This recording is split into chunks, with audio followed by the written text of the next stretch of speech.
जाओ घर पे जाओ, सुबह आना। श्याम सुंदर वापस आए।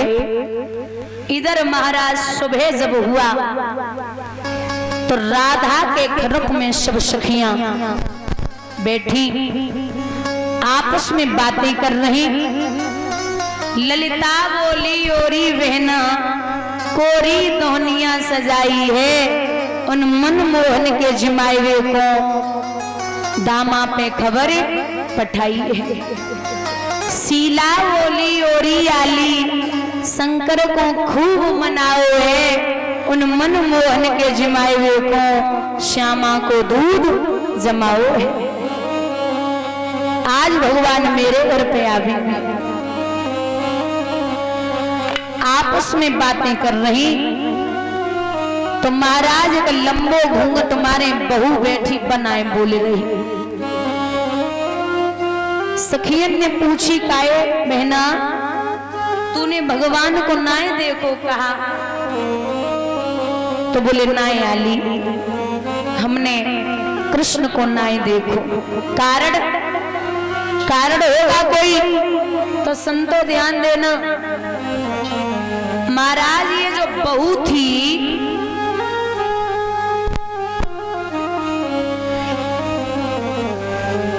ये जो बहू है ये ब्रज में एक सखा है जिसका नाम था सुंदर, और ये सुंदर की पत्नी थी माधवी।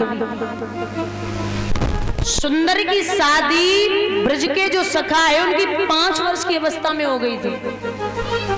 कुछ बड़े हुए तो शादी तो हो चुकी थी, विदा करा के माधवी की लाए तो माधवी की माँ ने माधवी को समझा के भेजा था कि बेटी तू ससुराल जा रही है और तेरी ब्रज में ससुराल है, ब्रज में तू अपना मुख किसी को भी दिखा देना, लेकिन एक सखा होगा कृष्ण नाम का, उसे कभी अपना चेहरा मत दिखाना।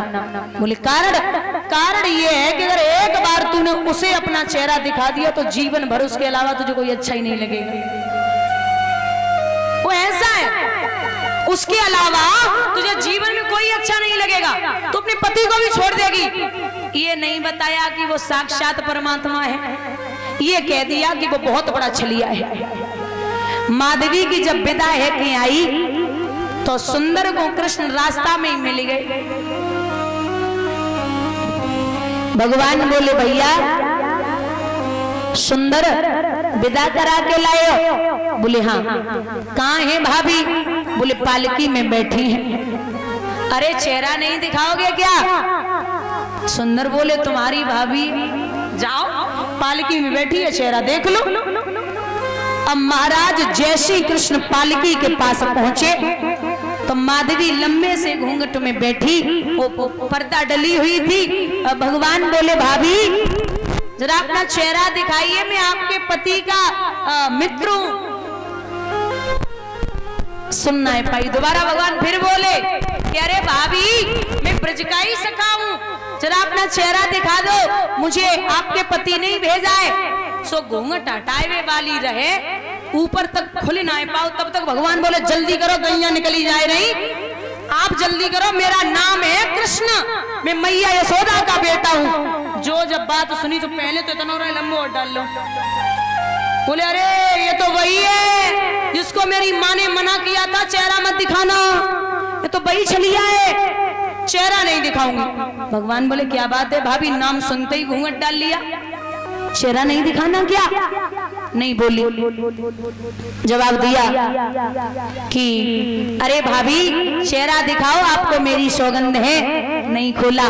भगवान बोले भाभी लास्ट बार बोल रहा हूं, अगर आज आपने मुझे अपना चेहरा नहीं दिखाया तो मैं जीवन में आपको अपना चेहरा नहीं दिखाऊंगा।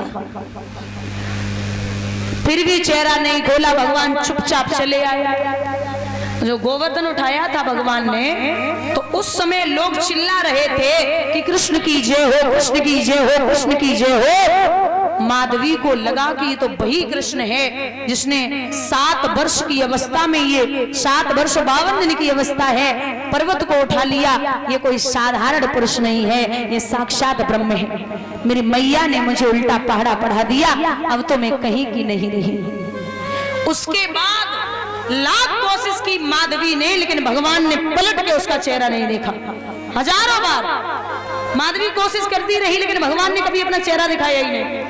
माधवी उसी दिन से पागल बन गई और एक बात कहती थी कि आज तो मैं ब्रज की बहू हूं, लेकिन अगला जन्म में जब भी लूंगी तो बिना कृष्ण के हमें कोई अच्छा नहीं लगेगा, और ना मैं बिना कृष्ण के किसी के साथ रह सकती हूँ। यही माधवी अगले जन्म में आके हुई। मीरा बोली गोविंद भगवान की।